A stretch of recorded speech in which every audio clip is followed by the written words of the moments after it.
Jason Hart was born and raised in Washington, the capital of the United States.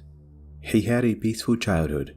According to sources, his parents were very present in his life and gave him all the love and affection a child needs. Jason was described as a normal boy who loved playing with his neighborhood friends and fishing with his father.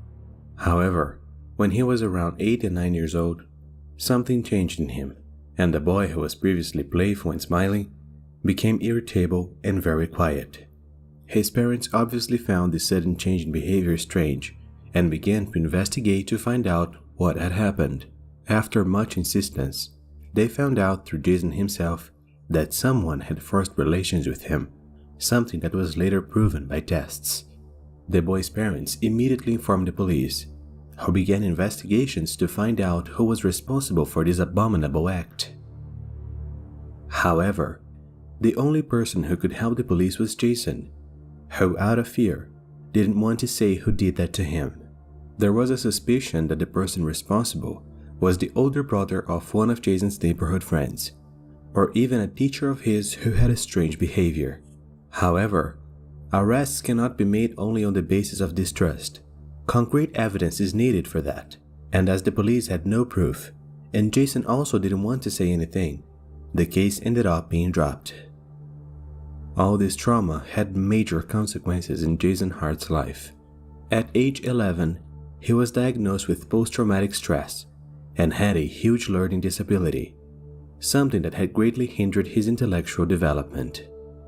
In his early teens, as a way to escape his problems, Jason started doing drugs, and as time passed, he used increasingly heavy substances.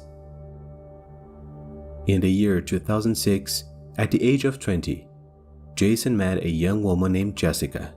The two started a relationship, and Jason felt that after a long time, he was safe and happy. It was as if all his fears and problems simply disappeared while he was beside Jessica, and he even stopped doing drugs as he no longer needed to escape his reality. Later, Jason and Jessica got married and had 2 children. According to close people, the couple's life seemed peaceful, but 3 years later, Jason thought that the marriage had become monotonous, and to fill this void he felt, he went back to doing drugs and ended up losing his job because of it. Jason was desperate, as he now knew that with a family, there were people who depended on him. The only way he saw to be able to support his family was to enlist in the army, and in 2010, Jason was sent to serve in Iraq, in the midst of conflict. The place only brought more problems for Jason, who during an outbreak even threatened the lives of his own companions. As a result, he was referred to a military psychiatric hospital, where he stayed for 3 months and was diagnosed with PTSD, a mental problem in which post-traumatic stress is at its highest level, even causing hallucinations. Jason's levels were so high that he was considered a danger to the army. With that, Jason was discharged from the army and sent home. He was also instructed to seek medical help for his condition, but Jason's family was not notified of his diagnosis and had no idea he was in such bad shape. Upon returning home, Jason didn't seek medical help as instructed. Instead, he returned to his old habits of drug use. But this time, he opted for something even heavier, the substance that the Breaking Bad series revolves around. I am mentioning Breaking Bad here because, by the end of the video, you'll understand the connection. Jessica, Jason's wife, described him as a good father and husband when he was sober. But when he used his substances, he changed dramatically, becoming extremely violent and unstable, and even becoming a threat to both her and the children. Because of this, in the year 2012, Jessica and Jason divorced. After the divorce, Jason, then 27 years old, had a lot of free time since his wife and children were no longer living with him. The man then went on to watch several television series, and so he ended up getting to know the Breaking Bad series. For those who don't know, Breaking Bad is a highly successful series launched in 2008 that tells the story of a man named Walter White, who discovers stage 3 lung cancer and feels frustrated in knowing that he will die and leave his wife and the children without any financial support. With that, Walter, who is a very good chemist, decides to manufacture illegal substances in order to raise as much money as possible and thus not leave his family destitute when his time comes. In all, the series had 5 seasons with 62 episodes and is considered one of the best series of all time. Right from the start, Jason fell in love with the series, to the point where it kind of became his obsession. He identified with one of the main characters called Jesse Pinkman, who was an addict who always got in trouble, but every now and then trying to do the right thing to try to ease his sins. And just like Jesse Pinkman, Jason also felt like he had this inner conflict. During the 2nd season of the series, Jesse Pinkman meets a girl with whom he begins a relationship. This girl also had problems with addiction, but was trying to stay clean and at first even helps Jesse to get clean too. Watching this part of the series, Jason began to think that he needed to have a girlfriend like Jesse had, including the same physical characteristics. On the same day, he went to the user support center to look for any women who looked like Jesse Pinkman's girlfriends on the series. And it was at this center that he ended up meeting Reagan Jolie. Reagan was a 33-year-old woman who had lost custody of her children due to her addiction and was struggling to stay clean and at least be able to pay frequent visits to them. Jason asked Reagan for a coffee, and less than 1 month after they met, he invited her to live in his house and she accepted. According to sources, Reagan moved in with Jason in May 2013. At that time, both were clean and wanted to have a life away from addiction. However, a short time later, they had a relapse and returned to using illicit substances. It is sad that the use became so frequent that the money they had was not enough to support the addiction. So Jason ended up having an idea. He decided to rent and share his house with a couple he knew who were having financial problems and couldn't pay the rent on the house they were living in. Jason would have charged them well below the market rate, but that would have been enough for him and Reagan to support their addiction.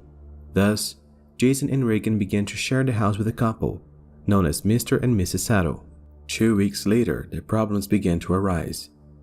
Jason began to be violent with Reagan, and she began to tease him about the use of drugs, as she couldn't take that life anymore and wanted to stay clean at least to be able to visit her children.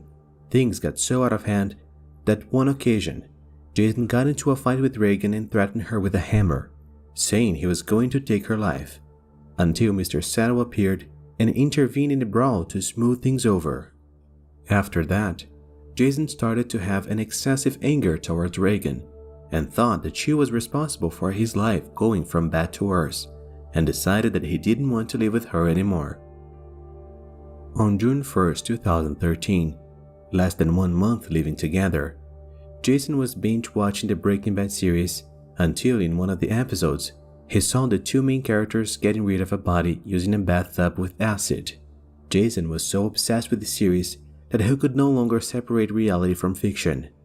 In this acid bathtub episode, the character Walter White gives Jesse Pinkman a list of all the items they need to dispose of the body. In his head, Jason believed he was Jesse Pinkman and that Walter was talking directly to him.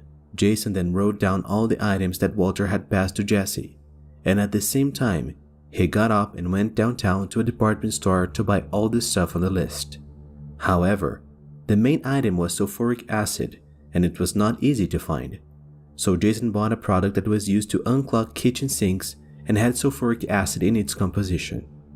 Jason also chose a large plastic box, and to make sure Reagan could fit inside, he went inside the box himself to see if it had enough space. After buying all the materials, he went back to the house and put all the items inside the garage, a place that nobody went, so he knew that hardly anyone would find these things. On the 2nd and 3rd of June, Jason tried to continue his plan, but his tenants, Mr. and Mrs. Saddle, were always around, indirectly preventing him from committing the crime. On June 4, 2013, the couple of tenants left to go to the market to shop, and it was at that time that Jason saw the opportunity he wanted. But when he approached Reagan, the doorbell rang. It was her aunt who passed to know if her niece was well and to give news about her children. Jason was so mad he grabbed Reagan by the arm and threw her out of the house right in front of her aunt. Reagan was so terrified by this attitude that after her aunt left, she desperately called a couple of tenants asking them to come back as soon as possible because she was very afraid of Jason and didn't want to be alone with him. However, the instant she hung up the phone, Jason grabbed her and choked her. With Reagan already dead, Jason wrapped her body in a tarp and took it to the garage there. He took off her clothes and placed her inside a red plastic box he had bought and which was already full of the product it contained the acid. In Jason's mind, Reagan's body would be completely corroded by that product and then he would easily get rid of what was left. As soon as he was finished, he heard that the tenant couple had returned from the market and so he ran into the house. Upon seeing Jason, Mr. Sato asked where Reagan was, and Jason said she had gone with her aunt and would be back in a few days to collect her belongings. The couple noticed that Jason was a little strange and didn't really believe what he said, but they didn't question him either. Before the couple could go to their room, Jason looked at them and said, "If I were you, I wouldn't go to the garage. You won't like what you'll find there," and gave a sarcastic smile on one side. The couple was a little thoughtful, but they figured it was something related to illicit substances. When everyone went to sleep, Mr. Sato got up and walked to the garage without making a sound. There he saw the red plastic box that had a puddle of liquid that smelled strong underneath and decided to open it. Inside the box was Reagan's naked body, partially corroded, as the acid Jason used was too weak. Terrified by what he saw, the man immediately called the police and reported what had happened. He went back into the house as carefully as possible so as not to wake Jason and called out to his sleeping wife. The two then grabbed some things and left the house together, bumping into a SWAT team that had already arrived at the scene. Around 7 a.m., Jason Hart woke up to see the SWAT team in his backyard. The police didn't invade the house and decided to wait. Because due to Jason's history and the fact that he was an ex-military man, it led to the belief that he might have weapons in the house, and that could lead to a direct confrontation that would result in casualties.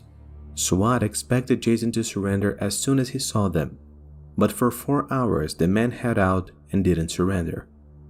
During all the time that Jason remained inside his house surrounded by the police, he constantly used narcotics. At around 11:15 a.m., Jason used his last illicit substance, and less than 10 minutes later, he walked out the door of the house and turned himself into the police. The entire action was broadcast by television stations that had been warned about the incident. Upon being arrested, Jason still believed that he was Jesse Pinkman and that he had failed Walter White.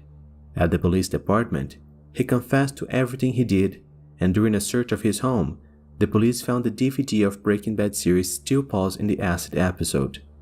His first trial took place in the year 2014. His defense argued that he was an addict and that he suffered from post-traumatic stress disorder at high level. Thus, it was determined that the trial could only proceed after Jason underwent a psychological evaluation to determine whether he was mentally capable of being judged as normal. Only in June 2017, Jason's second trial began. In it, the doctors attested that Jason was completely aware of what he was doing, even though he suffered from some mental problems. So his trial proceeded like any other, and after a few hours, he was sentenced to 14 years in prison. Jason was supposed to get life in prison, but during the trial, all of his traumatic history was taken into account that resulted in what he became.